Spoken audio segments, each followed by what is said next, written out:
Good evening, folks. It's Diamond with the Oppenheimer Ranch Project, Magnetic Reversal News, and Shinrin Yoku, bringing you a grand solar minimum update.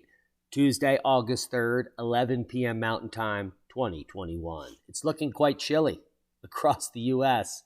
for most of the beginning of August. Take a look at August 2nd. That was record-breaking, and that's the big story. But the second story, severe weather tornado spotted Monday in New Smyrna Beach, confirmed by forecasters. Heads up, New Smyrna Beach, Florida. Keep calm. It's tornado time. No, it isn't. It's freezing your buttocks is off time. And let's get to the facts. Thank you, Cap Alon, for providing them. Record cold sweeps central, eastern U.S. as many European nations suffered a colder than average July. The propagandizing mainstream media simply won't report on the cold, which means a compliant and indoctrinated public aren't privy to the record summer chills currently sweeping Siberia, Europe, and now the U.S., nor are they aware of the harvest-wrecking freezes that have torn through South America, South Africa of late, and the frogs dying of the cold in Australia. We're not making it up. We're reporting on the facts. Take a look at the temperature anomaly for the first. It pales in comparison to the temperature anomaly for the second that we just showed you. Take a look at that. That is crazy. And to add insult to injury, locations approaching or surpassing official daily temperatures, record lows for the 3rd of August, number in the hundreds.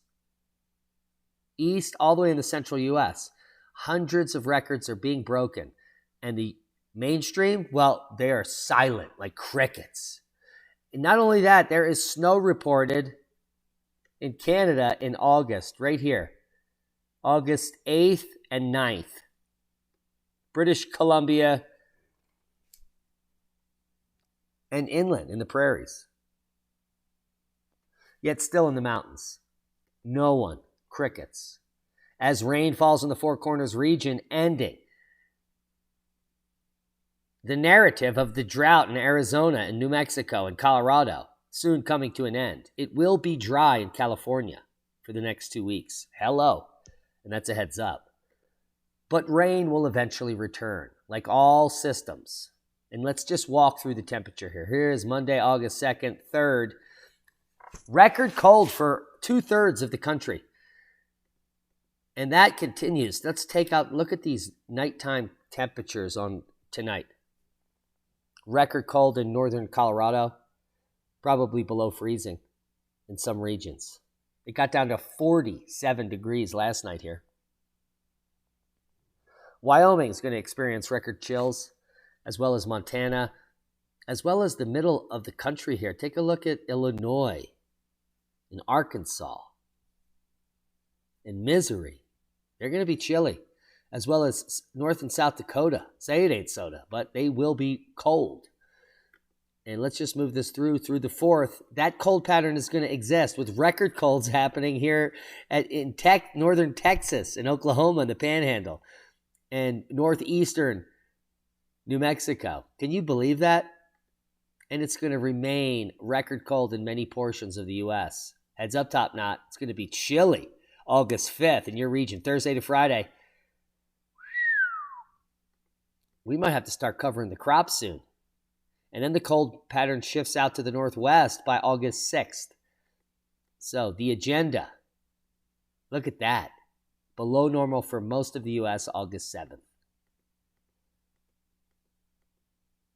And I guarantee by August 9th, there will be hundreds of headlines about the heat wave right here at this small area. Well, it's freezing up in the much larger area.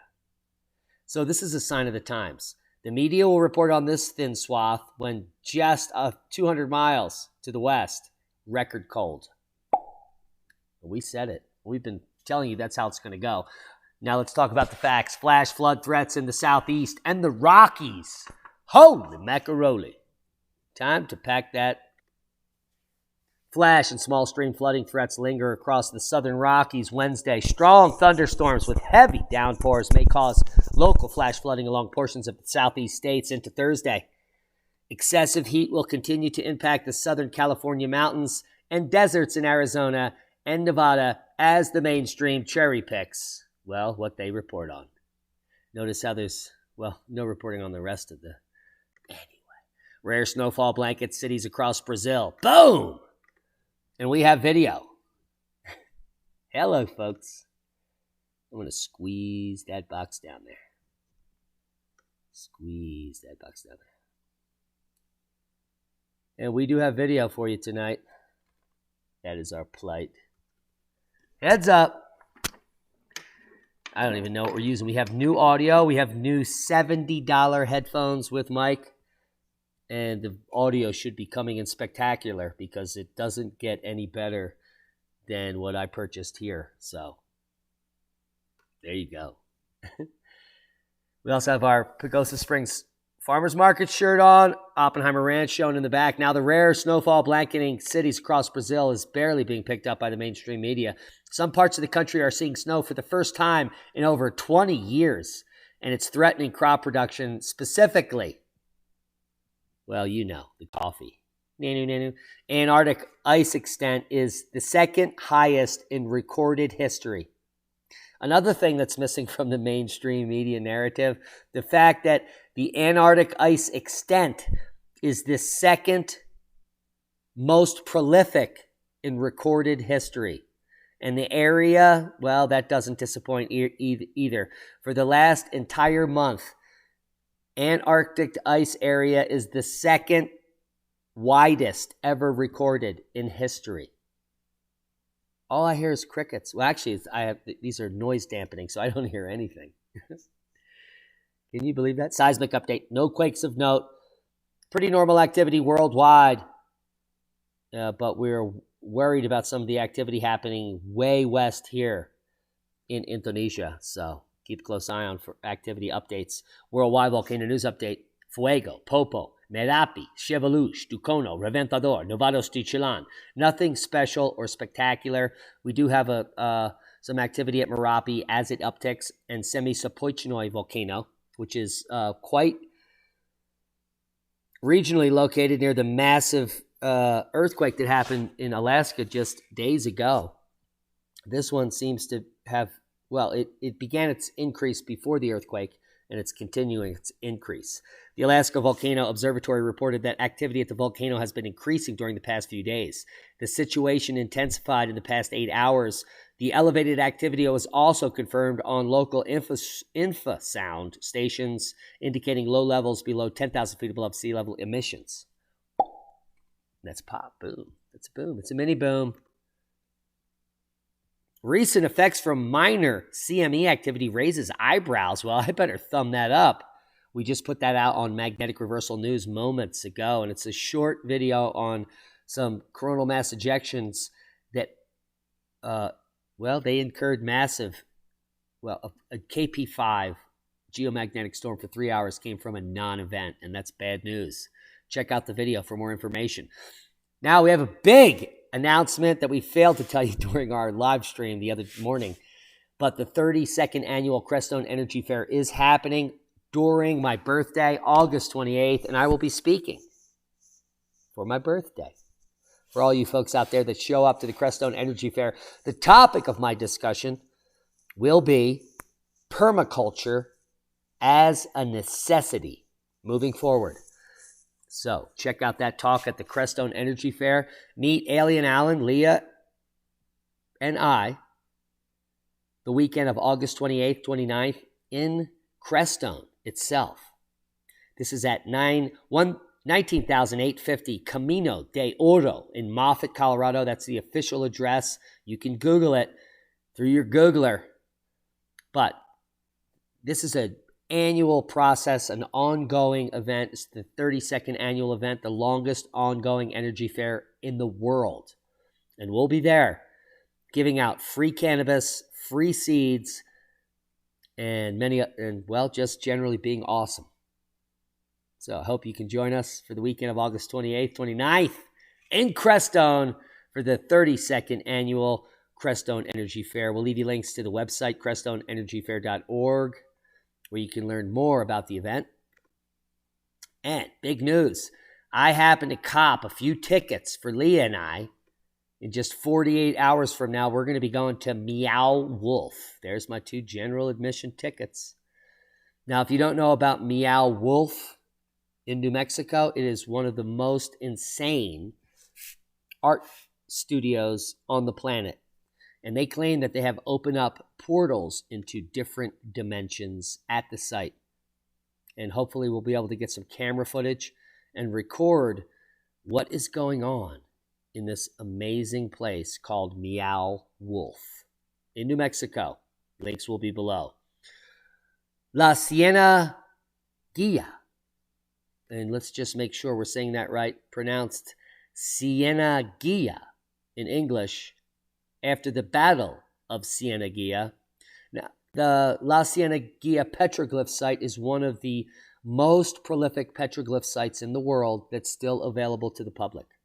Bureau of Land Management controls the region, and I have set up a 3-day tour for Leah and I to go down there Thursday through Saturday, which kicks off with the Meow Wolf experience on Thursday, La Ciénaga all day on Friday, and followed up by a secret site on Saturday on the way back somewhere near Oro Caliente, which is just an hour and a half south of here.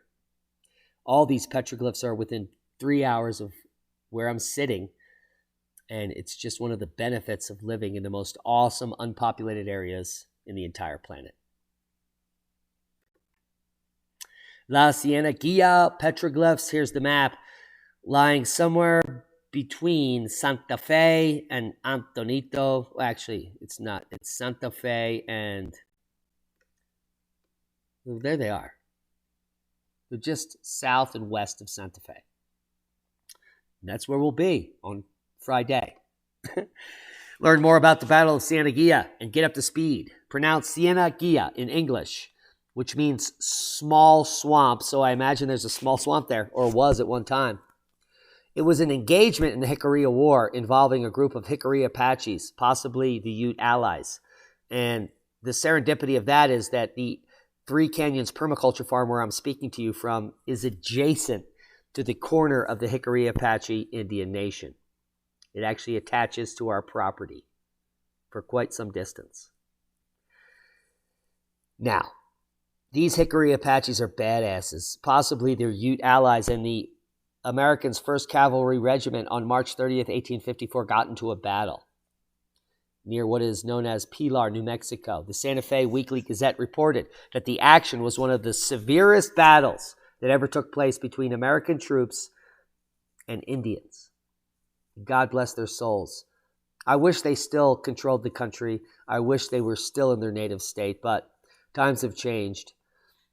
And what are you going to do? They deserve a lot more than they've been given, and we still shovel them shit day after day. In fact, this battle, the Battle of Ciénaga, was one of the most significant battles between the Apache forces and was also part of the Ute Wars, in which the Ute warriors attempted to resist the westward expansion in the Four Corners region. And we love you, natives. And we respect you. And that's a boom to knowledge. Proper prior planning prevents piss poor performance. Big trip coming up. We're leaving Thursday. Stay tuned for some amazing footage of the secret site that we'll be seeing on Saturday, which is a gigantic pueblo in an undisclosed location. The La Ciénaga petroglyphs, all day Friday. There's tens of thousands of cocopelli. Stay tuned for our interpretations. And Thursday, the Meow Wolf experience. Are you ready? We are. We love each and every one of you, our one-time donors, our Patreons, the heroes that share this video. That's a boom to knowledge. Be safe, and we'll see you soon at Meow Wolf. Meow.